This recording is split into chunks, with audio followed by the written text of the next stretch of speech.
नमस्कार दोस्तों। सबसे पहले तो वही डिस्क्लेमर, ये जो वीडियो है ये इन्वेस्टमेंट एडवाइस नहीं है, ये सिर्फ़ और सिर्फ एजुकेशनल पर्पस के लिए ही है। तो दोस्तों, वॉरेन सर और चार्ली सर से जो हम इन्वेस्टिंग सीख रहे हैं उसी प्रोसेस में अ, आज हम बेन ग्रैम के बारे में थोड़ा समझना चाहेंगे। बेंजामिन ग्रैम वॉरेन सर के गुरु रहे हैं।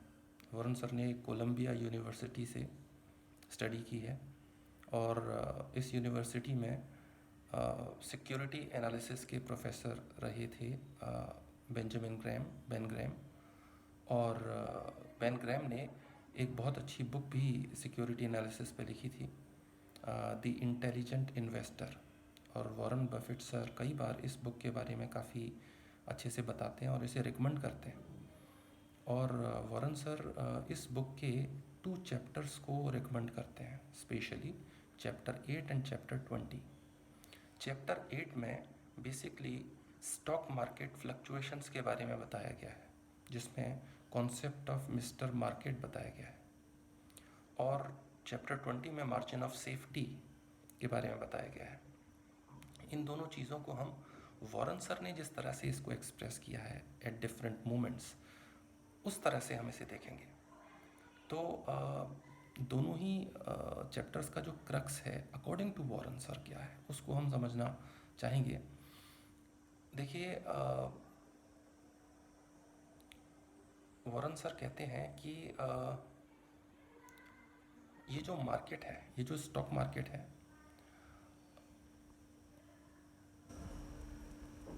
मतलब आपका एटीट्यूड स्टॉक मार्केट के लिए क्या होना चाहिए।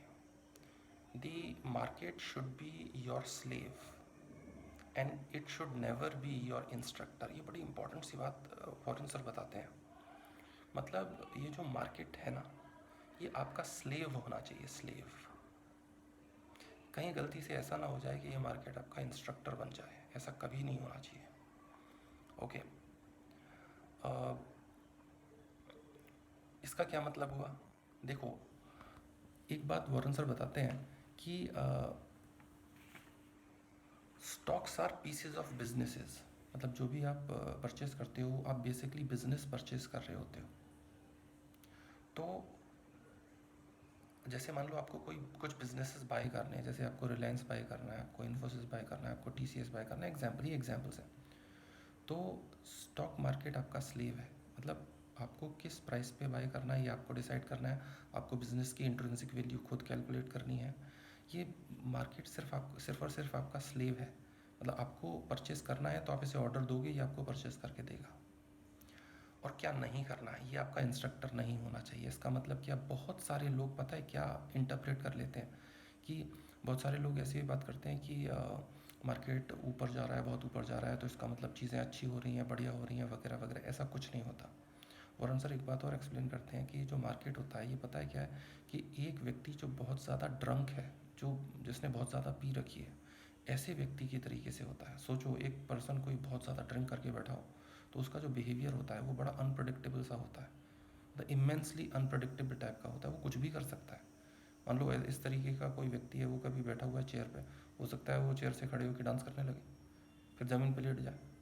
मतलब it can do any thing, absolutely any thing, और उसका कोई इंटरप्रिटेशन नहीं होता है। इसीलिए अच्छा, बहुत सारे लोग बहुत पहले जब वरुण सर यंग थे तो उनसे पूछते थे कि कुछ कई बातें उनसे पूछी जाती थी कि देखो, मार्केट कुछ ऐसे जा रहा है तो इससे हम ये इंटरप्रेट कर रहे हैं, मार्केट ये इशारा कर रहा है। तो वरुण सर हंसी हंसी में उन्हें बोलते थे कि मार्केट पहले गलत इशारे करता है और फिर अपनी गलती को सुधारता है, फिर गलत इशारे करता है, फिर अपनी गलती को सुधारता है।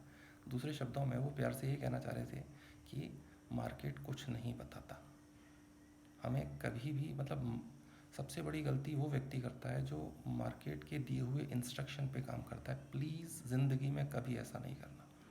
मार्केट जो इंस्ट्रक्शन दे उसका क्या मीनिंग होता है, उसका ज़ीरो मीनिंग होता है, उसका कुछ मीनिंग नहीं होता है। मतलब एक नशे में धुत व्यक्ति आपको जो इशारे कर रहा है उसका क्या मीनिंग है, उसका एब्सोल्यूट ज़ीरो मीनिंग होता है। तो फिर ये मार्केट क्या है? मार्केट अपना स्लेव होता है। मतलब हमको बिजनेस बाय करना है तो हमने इंट्रिंसिक वैल्यू डिसाइड की और फिर हम जब एक करेक्ट प्राइस आएगा जो हमें ठीक लगेगा, उस पर हम मार्केट को ऑर्डर देंगे और मार्केट एज अ स्लेव हमको वो परचेस करके देगा, एंड दैट्स इट।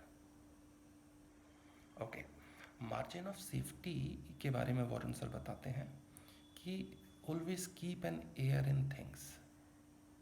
मतलब ये एक हैबिट होती है, एक कुछ भी एक्टिविटी लाइफ में कुछ भी करते समय हम एक मार्जिन ऑफ सेफ्टी हमें रखना चाहिए, और स्टॉक्स में भी डील करते समय एक मार्जिन ऑफ सेफ्टी रखना चाहिए।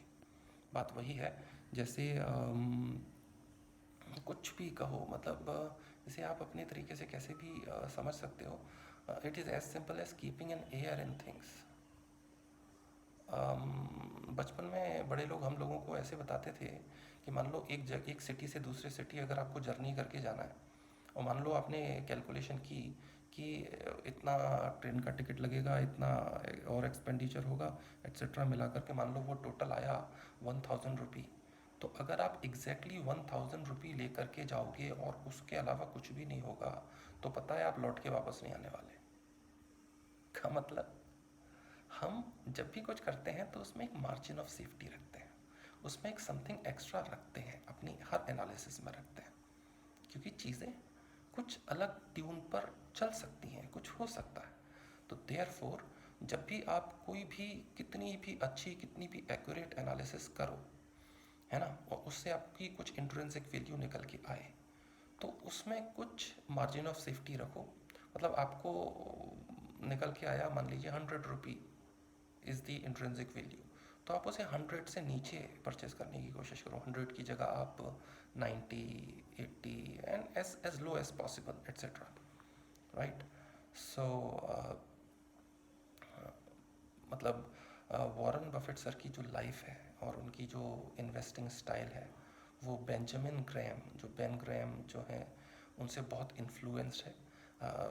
बेन ग्रैहम एक्चुअल में वॉरेन सर के प्रोफेसर रहे हैं। सिक्योरिटीज़ एनालिसिस उन्होंने बहुत अच्छे से समझाया था वॉरेन सर को, और वॉरेन सर ने फिर लेटर ऑन उनके साथ एज पार्टनर भी काम किया था। और वॉरेन सर ये बताते हैं कि शुरुआत में जब मैं कुछ परचेस करता था तो बेन ग्रैहम तो ह्यूज क्वांटिटी में परचेस करते थे। मैं वही चीज़ है, क्योंकि मेरे पास कम मनी अवेलेबल होता था, तो मैं उसी को उसे स्मॉल क्वांटिटी में परचेस करता था एट्सेट्रा। तो दोस्तों, मतलब आप इंटेलिजेंट इन्वेस्टर का चैप्टर 8 एंड चैप्टर 20 तो बिल्कुल अपने साथ आत्मसात करके चलना, ये वॉरेन सर की एडवाइस है। और आज के लिए हम फिर इतना ही करेंगे। आगे की चीज़ें हम आने वाले वीडियोस में पढ़ेंगे।